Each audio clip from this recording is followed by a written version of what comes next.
Fruta, perime, qumësht, por edhe vaj ullirit shiten ende në disa zona në Vlorë në mënyrë ambulante. Tregtarë që krijojnë vende provizore në vendkalimet e këmbësorëve për të shitur një pjesë të produkteve të prodhuara prej tyre. Për blerësit, kjo mënyrë tregtimi nuk është as pak e sigurt. Ata thonë se pavarësisht se produktet janë bio, të blesh mes pluhurit baltës është jo higjienike. Gjithashtu, sipas tyre, të konsumosh produkte që qëndrojnë për një kohë të gjatë në diell është rrezik për konsumatorin dhe shëndetin e tyre.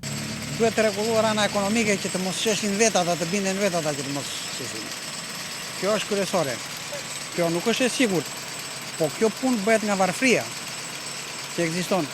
Për arsye se në shumë edhe nga drejtuesit, edhe nga edukimi që është bërë drejtuesve, edhe ata nuk e kuptojnë që nuk duhet të shikojnë mirëqenien e vetes dhe ta bëjnë një me mirëqenien e të gjithë popullit.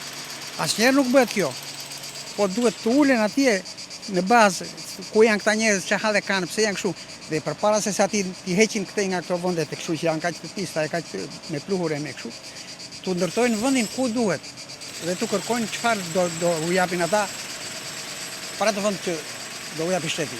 Unë jam shumë i frikshëm, po i kam prerë të gjitha biletat, e kupton apo dhe them do përdor një bilet për të ikur në atë vendin tjetër që është me pasuri të madhe. Apeli është këtu.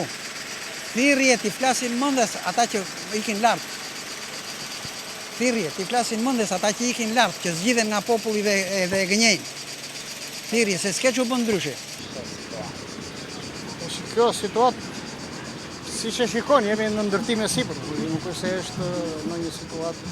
Në ndërtim e sipër ka anomalira, ka normale, ata janë që më përpara, po të shi do bëjë ndërtime, do sistemohet, është do gjë, ma do mëndja se do të vejnë barë. Kjo varet edhe nga koka drejtuese, si ta rregullojnë ata. Them të vërtetën nuk është edhe aq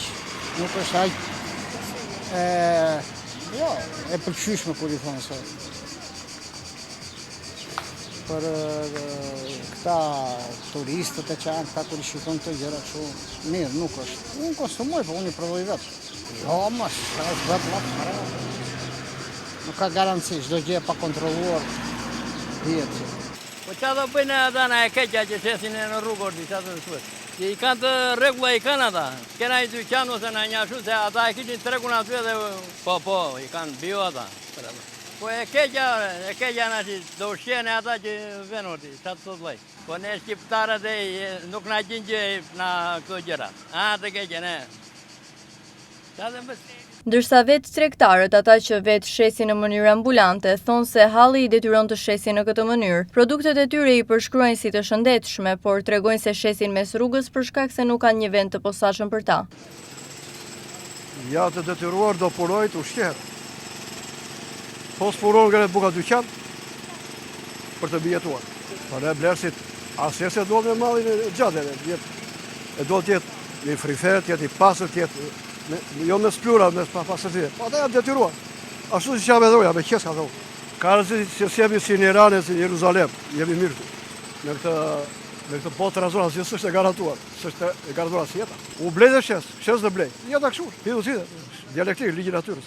Bluzat e bardha, por edhe ekspertët e sigurisë ushqimore kanë ngritur alarmin për sa i përket tregtimit në mënyrë ambulante të produkteve ushqimore, veçanërisht si qumshti dhe bulmeti. Gjithashtu, sipas tyre duhet bërë kujdes në konsumimin edhe të frutave dhe sidomos të perimeve.